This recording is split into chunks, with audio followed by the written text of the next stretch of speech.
Yeah, that's Magda already said so. We are Carolin and Katharina from Liquid Democracy, and we will talk about Agile and open source development with administrations on the example of Mein Berlin. So our agenda is we will tell you who we are again and a bit longer, then why we do free and open source software. And Carolin will tell you more about Mein Berlin and about the agile software development we do there. So we are a non-profit association and were founded in Berlin in 2009.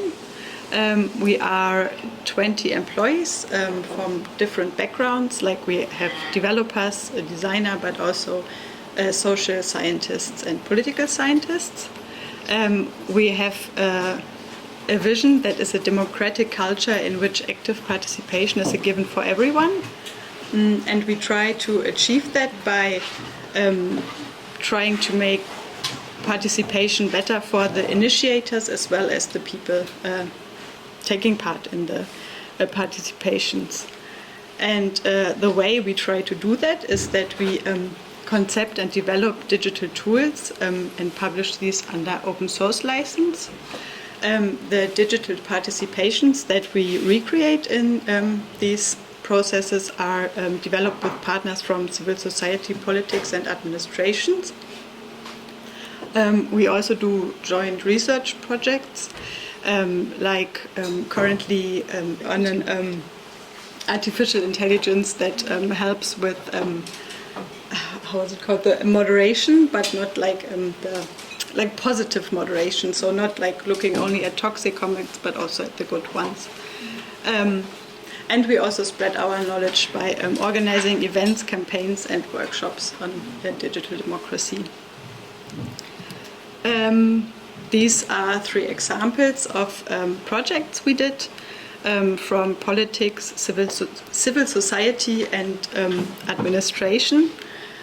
So the one for politics was Enquete-Beteiligung, which was an enquete commission on artificial intelligence in 2020 in the German Bundestag.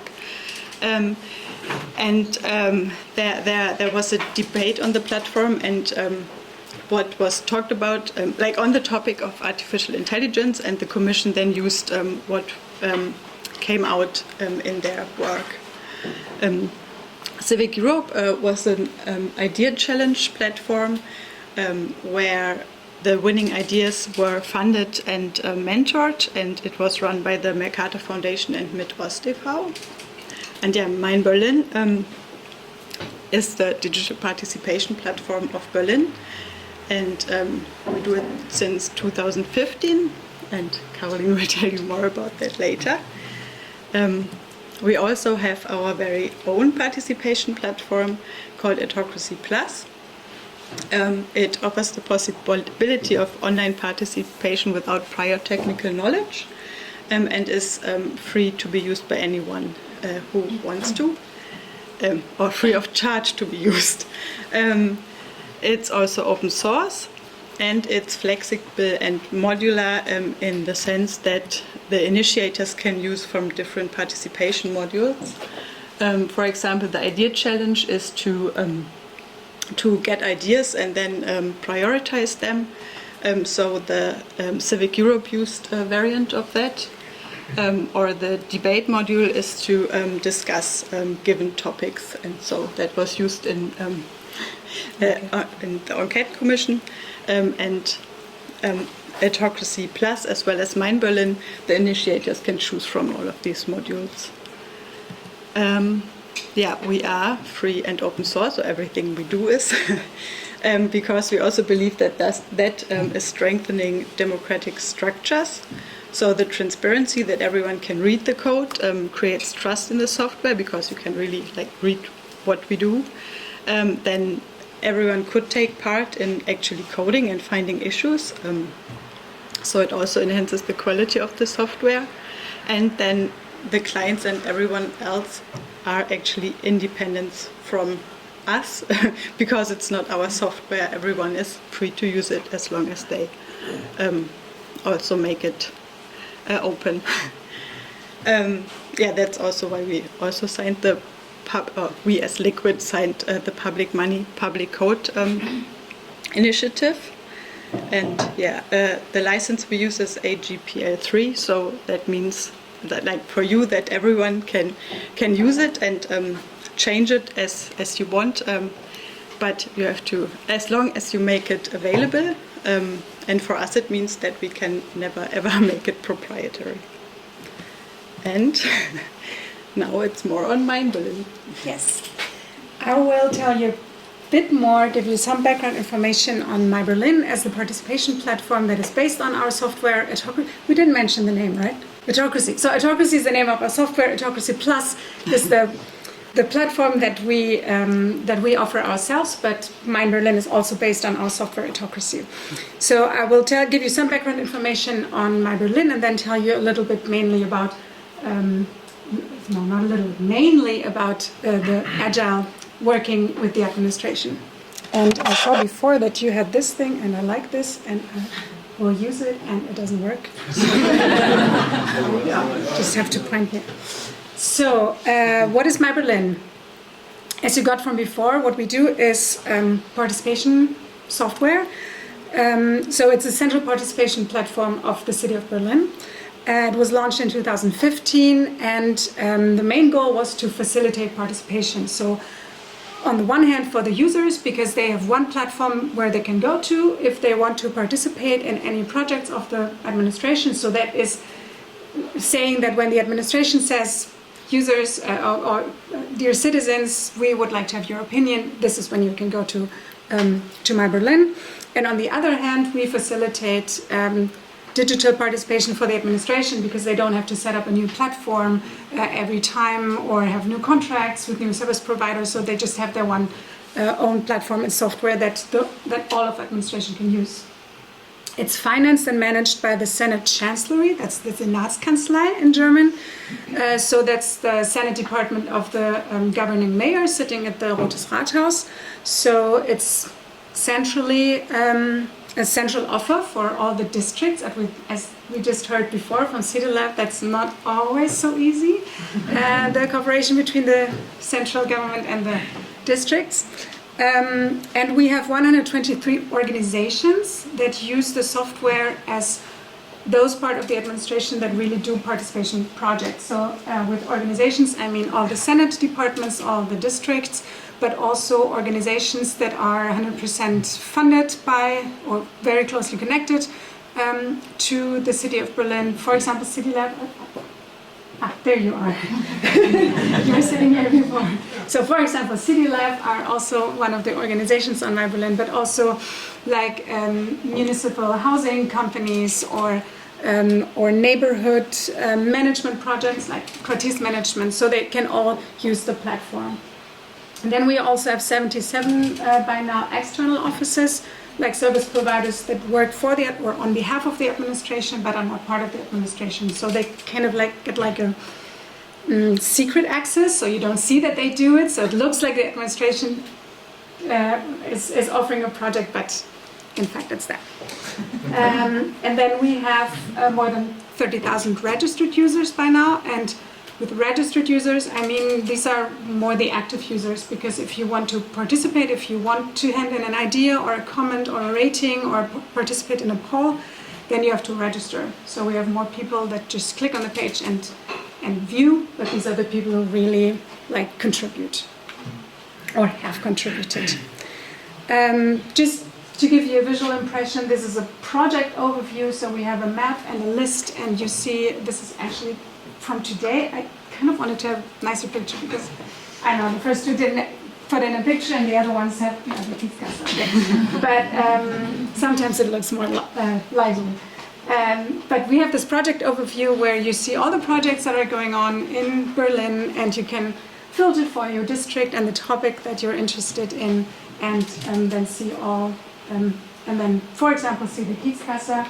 And if you go into a project, then it maybe looks like this. They all look a little bit different depending on the modules that they chose, as Katharina explained before. But yeah, just to give you an impression, but that's not the main thing that I want to talk about, also because one focus this year is a redesign, so next year it will all look different. So I want to talk about agile software development with the administration. And probably many of you have seen this cartoon before. And I don't want to bore you with talking about agile development and Scrum, but I will do that a little bit so that we all have the same understanding. And also because I realized by myself, like starting to work at Liquid, I'm actually an urban planner, so I didn't have anything to do with software development before. So I just started agile working, and then coming to a point where I realized something is wrong, something doesn't work, and then it very much helped me to visualize again what agile software development really means. But to start with the challenges. So one is that we all speak different languages. Like, for example, Katharina and me, sometimes I don't understand a thing from what she's saying because I'm just the project manager. And then there are also other people who like the design and the devs and the client, of course, and everybody understands things differently. So yeah, if you take the first, let's say, 4 pictures, that's maybe how the Senate Chancellery tells me what they need in the first picture, and then the second is what I understand, and the third is how things are designed, and then in the fourth is, yeah, kind of like crappy code.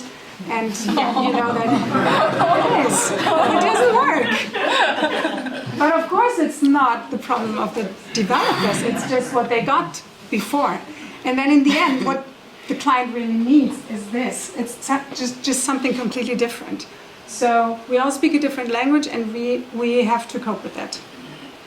The second challenge is that there are different needs and perspectives from different users. So the users have a different, or tell us different needs than the initiators, and the Senate Chancellery has different needs than us. We also have needs because we want like a stable and secure software. So sometimes these are things that are expensive and nobody understands why we have to do it, but they just have to trust us that it needs to be done.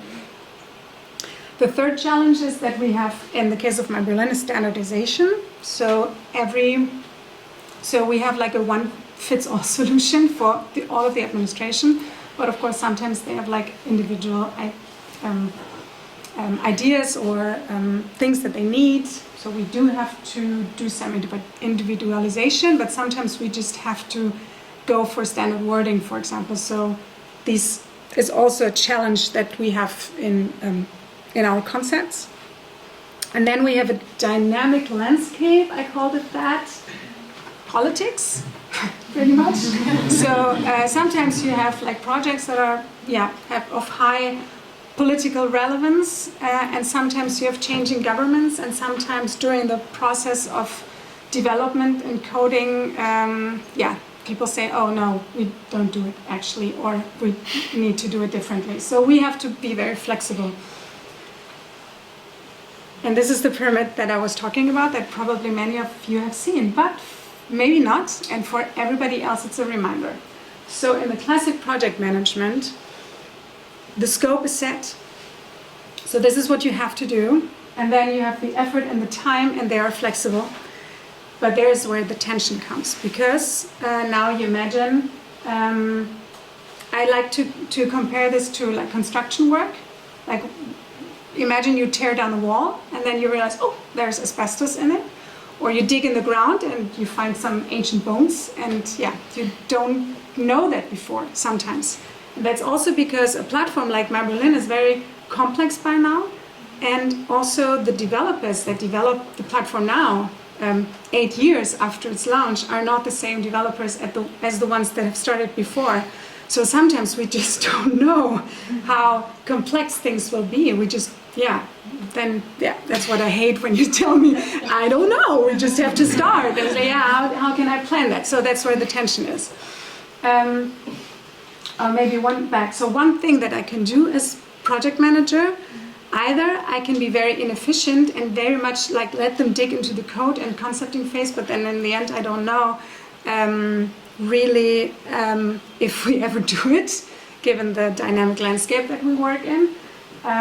Or I just put a very high price tag on it and say, there's a lot of risk and we don't know, so I just have to make it very expensive. So these are the two options that we have. Or I turn it upside down and I tell you how much budget do you have and how much time do we have, and then we can see what we do. And then the scope is the variable. And you can imagine how much an administration likes that. Not that much.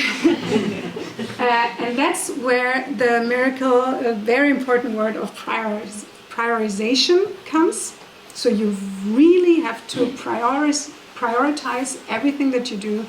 So, and also do a lot of communication so that they feel, okay, this is going to work. We don't know exactly where we're heading it. We don't have finished designs and say, look, this is how we're going to do it. But say, this is a list and we will start and it will be good. Trust us. So, not always easy to understand for everybody. And then with the Scrum cycle that you probably also all know, or many of you know, I will explain you what we do. So on the upper left corner you have the little stories. So we take the scope and we break them down into little stories. Actually, sometimes the administration does that. Then I get like long Excel lists of things that we have to change in the platform. And then I tell them, no, that doesn't work, because what we do in workshops is that we actually ask for the needs. So we say, what is your need? What is the problem that we have to solve? And not what do you think is the solution? Because then I have to say, we are the experts. We have the designer, we have the developers, and so that doesn't work. So we break down the scope into little stories, and then you see it's kind of like cloudy, and then the more it gets dragged into the circle, it really gets a line, so it's a prioritization. Then that's kind of like the rough concept still. And then really just when we're close to doing it, we go into the fine concepting. That's when we formulate the stories, when we formulate the acceptance criteria. This is like when the acceptance criteria are done, then the story is closed. And acceptance criteria will not be changed during the sprint. So, and then we estimate the offer. So actually the estimation of the costs comes pretty late in the process. And yeah, for the administration, that's sometimes difficult. I won't tell you about poker. It's its own Scrum system of estimating and giving stories numbers so that we know how much we can bring into one sprint. One sprint for us, it's 2 weeks. And that's actually then when we do it. And then we will go into testing and review and show to the client and say, test it, please. And then we either adapt what we have done or we continue with other stories. Or sometimes the other way around, do other stories first and then go into the adaptation again. So we are quite flexible there. And that, so like Scrum in a nutshell, and that helps us to have a very clear, structured development process. And the administration has flexibility and like planning security at the same time. So and all this needs a very close communication of everybody who is involved. And the what is very important for me to stress out today is that when you work Agile with the administration, you need an Agile framework because otherwise it won't happen. So first of all, you need clear roles of stakeholders.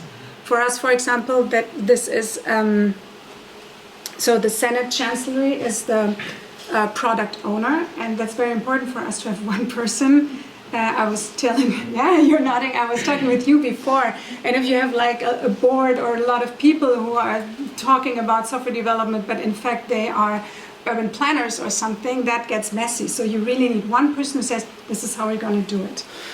And then, as I said before, we have the initiators and the users. They're very important feedback giver for us. So we need to have a big ear when they come close.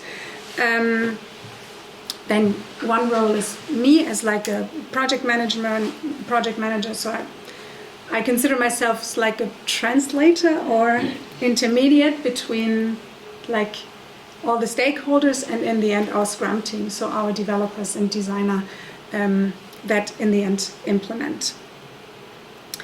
The processes, they are not always the same. Sometimes we do minor adjustments. So as I said, we have a platform launched in 2015. So we don't work from scratch like CityLab did or what you did. You know, you start something very new, and that's not what we do. We have a platform and we have to adapt them. Sometimes it's minor adaptations, and that then the process is quite easy. I talk to the Senate Chancellor and say, can we do it? And they say yes, and then we just do it.